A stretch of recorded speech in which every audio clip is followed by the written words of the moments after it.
Madame, mademoiselle, monsieur, bonsoir. Je suis très heureux de vous retrouver à notre émission La pensée et les hommes d'aujourd'hui et je vous remercie pour votre fidélité.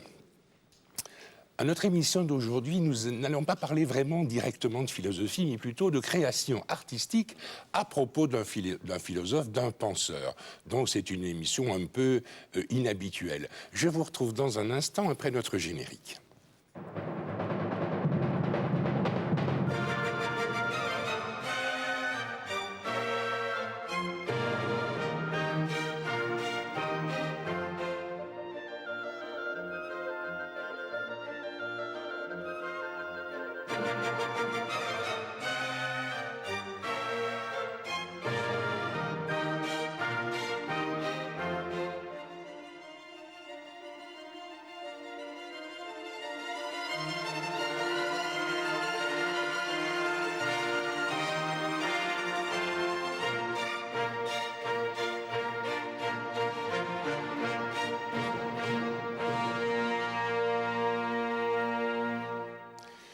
Eh bien, mon invité à l'émission de ce soir est monsieur Gabriel Lefebvre, qui vient de publier un volume d'illustrations à propos de l'œuvre de Khalil Gibran, le prophète. Le volume est paru en 2008 aux éditions La Renaissance du livre.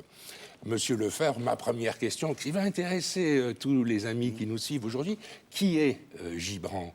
Qui est-il? Que représente-t-il? Et pourquoi un dessinateur comme vous se penche-t-il sur son œuvre? Oui, Khalil Gibran, d'abord, c'est un écrivain libanais qui a vécu un peu partout dans le monde, notamment au Liban, qui a vécu à New York aussi.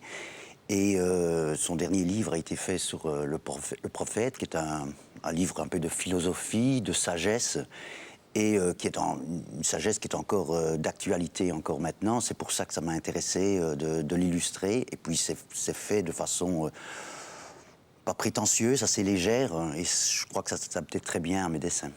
Et quelle sagesse Gibran cherche-t-il à nous enseigner? Alors, les sagesses de la vie, sur les problèmes qu'on connaît dans la vie, ça peut être sur le mariage, ça peut être sur l'amour, ça peut être sur l'enseignement, ça peut être sur les habits, ça peut être sur plein de choses. Sur ce qu'on vit, nous autres, maintenant, et qu'on pense que ce livre a été fait je crois qu'il a été fait en 23, vers la fin de sa vie, et qu'on regarde un peu la société, comment elle évolue actuellement, on s'aperçoit que c'est encore d'actualité maintenant, avec les problèmes sur le travail, les problèmes sur le mariage, le problème sur l'amour, le problème sur tout, quoi. Alors, ce n'est pas le premier ouvrage de dessin que vous publiez à propos d'un auteur d'œuvres littéraires. Quand on lit votre ouvrage, il y a une sorte de légèreté qui émane de vos dessins. Est-ce que la légèreté des dessins correspond à la légèreté de la pensée de Gibran? Tout à fait, tout à fait.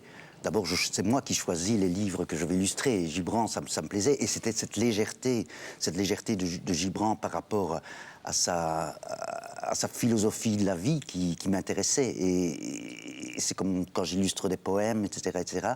Cette légèreté, je le remets dans mes dessins. Et il y a un parallèle entre le texte, tout en étant personnel vis-à-vis du texte. Voilà. Bon, vous essayez de rester en correspondance avec la pensée de l'auteur, en l'occurrence ici Gibran, oui. Gibran qui développe souvent une pensée optimiste.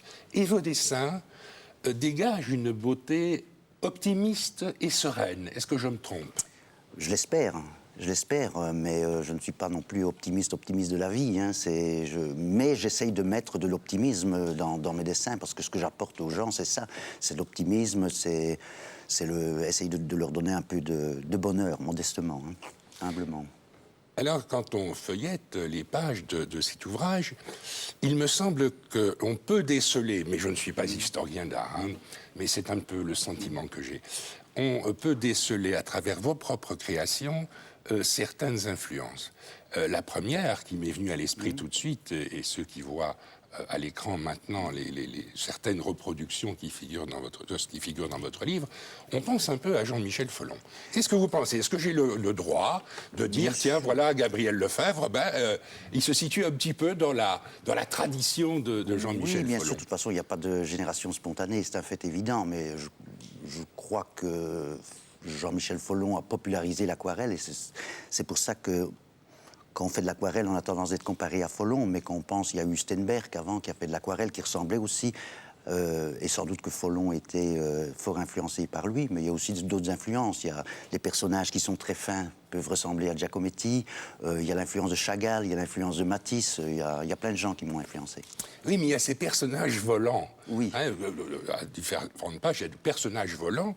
Et le personnage volant, ça me paraît être un peu une marque de l'art, de la création artistique de Folon. Oui, mais ça m'a toujours influencé, le personnage qui vole, parce que c'est symbole de la liberté. Et puis moi, j'ai toujours été un peu influencé par et admiratif des oiseaux, de ce qui vole, de la légèreté. C'est ce qui donne une certaine poésie à mes dessins.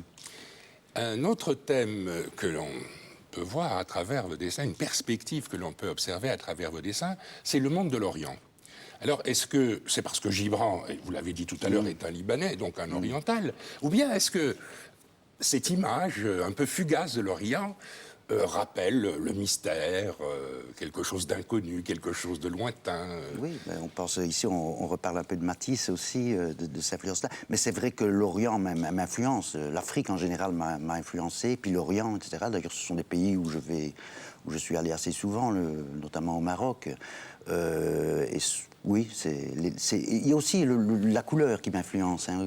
Dans ces pays-là, il y a beaucoup de couleurs, et je crois que dans mes dessins, j'ai mis, c'est peut-être une fuite, surtout à l'heure actuelle, du temps maussade dans lequel on vit, et il y a cette influence de oui, tous et ces pays. couleurs très tranchées, souvent par aplat, hein, par Oui. distinction entre aplats. Oui, mais il y a un peu de tout. Il y a de l'aquarelle, il y a des dégradés, il y a des aplats. Bon, dans ce livre-là, il n'y a que de l'aquarelle, mais il y a aussi des livres que j'ai faits qui sont par collage. Oui. Il y a aussi des livres pour enfants que j'ai faits qui sont faits à la gouache, qui sont encore avec des couleurs beaucoup plus vives.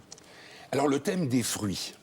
Est-ce que vous êtes conscient que vous croyez peut-être à la fertilité, à la richesse de la vie, puisqu'on retrouve souvent dans vos dessins le thème des fruits, et des fruits beaux, appétissants, hein, qui donnent envie d'être mangés. Oui, ça, c'est la vie, hein, c'est vrai.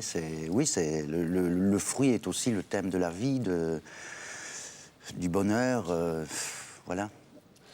Et ça, c'est pas une originalité qui vous est propre. Vous représentez souvent la femme. Comment voyez-vous la femme, vous personnellement, ou à travers l'image de la femme telle que l'a décrit Khalil Gibran dans son œuvre? Parce que la femme est très présente dans vos dessins.